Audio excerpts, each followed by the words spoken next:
વિસાવદર તાલુકાના અધિકારીઓને લઈને કાલસારી ગામના માલધારીઓ ફરી ઉપવાસ આંદોલનના માર્ગે વળ્યા છે।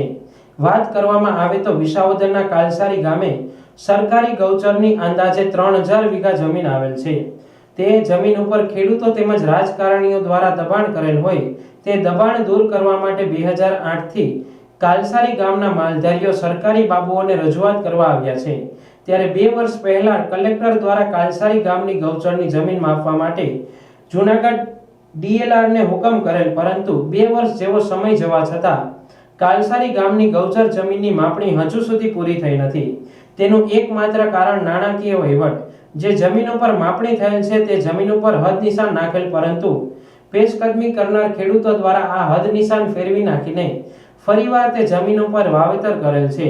ત્યારે માલધારીઓ દ્વારા સરપંચ, તલાટી મંત્રી, ટીડીઓ, મામલતદાર, પ્રાંત અધિકારી, ડીડીઓ તેમજ કલેક્ટર સહિતનાઓને રૂબરૂ જાણ કરી હતી, પરંતુ અધિકારીઓના ખિસ્સા ગરમ થઈ જતા હોય કે પછી રાજકીય ભલામણથી આજ દિન સુધી કાલસારી ગામના ગૌચરનો પ્રશ્ન હજુ લટકતો જ રહેલ છે।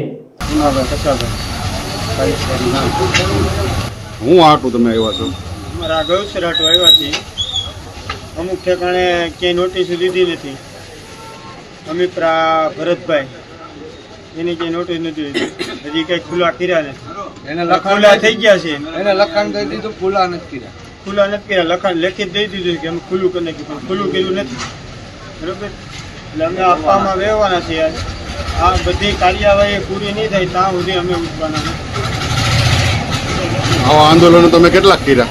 આવા આંદોલન તો અનેક કરી નાખ્યા, કોઈ કઈ શું નથી, પણ આજકાલ થઈ જાય ત્યાં સુધી અમે ઉઠવાના નથી। માલધારીઓ દ્વારા અવારનવાર વિસાવદર ટીડીઓ તેમજ મામલતદાર ઓફિસ સામે પોતાના માલઢોર સાથે આંદોલન કરવામાં આવેલ, ત્યારે ઉલટું ચોર કોટવાલને દંડે તેમ માલધારીઓ પર કાનૂનનો ગાડીઓ ફિટ કરીને ખોટા ગુના દાખલ કરેલ। વિસાવદરના જે તે વખતના પ્રાંત અધિકારી કીર્તન રાઠોડ દ્વારા 15 દિવસમાં ગૌચર જમીન ખાલી કરવા માટે હુકમ કરેલ, તે હુકમ પણ નીચેના અધિકારીઓ ઘોડીને પી ગયા કે પછી નાણાકીય વહીવટ કરીને હુકમનો ઉલાડિયો કરી દીધો। વિસાવદર ટીડીઓ દ્વારા માલધારીઓને લેખિત ખાતરી આપેલ કે 3 મહિનામાં માપણી પૂરી કરીને જમીન ખુલ્લી કરાવી દેશું, તે લેખિત ખાતરીનો પણ પૈસાના જોરે ઉલાડિયો કરી નાખેલ છે। ત્યારે કાલસારી ગામના માલધારીઓ દ્વારા ગૌચર જમીન છૂટી ન થતા ઈચ્છા મૃત્યુની માંગ સાથેની અરજી 4 મહિના પહેલા કરેલ હોય, ત્યારે કાલસારી ગામના માલધારીઓ તારીખ 7/7/2025 ના રોજ વિસાવદર ટીડીઓ ઓફિસ સામે ઉપવાસ આંદોલન કરવા મજબૂર બન્યા છે। કાકાભાઈ દેવસીભાઈ, અમે કાલસારીના ભરવા સમાજ અહીંયા અમારો ભેગો થયો છે, અમે અપ્પા ઉપર આજથી બેસી છીએ, જાણ કરી દીધી છે સાહેબને, અમે અપ્પા ઉપર બેસી ગયા છે।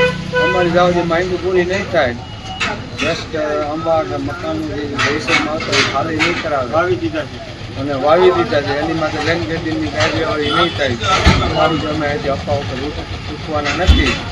ટિકિટે ખાંભા હજ નિશાનું મંદિર કાઢી નહીં પાછા હોવા તો થઈ ગયું, મંદિર કમ્પ્લીટ થઈ ગયું, એટલે અમે અપ્પા ઉપર બેઠા છીએ। જાઓ જો અમારી કાંઈ કાર્યવાહી નહીં થાય, જાઓ જો અમે અહીંથી હટવાના નથી। કેટલા સમયથી લડો છો તમે ગૌચર? 2008 થી લડી છે, પણ 3 વર્ષ અમે એક ધારા લડી, એમાં ફિલ્મ મેકર્સથી હજુ કામ ઠપ થઈ જાય છે, કોઈ કાર્યવાહી થતી નથી। અપ્પા ઉપર બે એક દી ચાલુ કરી દે પૂરું, બીજે દિવસ પતી ગયું। જાઓ અમારું કામ નહીં પૂરું થાય, જાઓ અમે એને બેઠા રહેવાના, અમારું કામ પૂરું થાય એટલે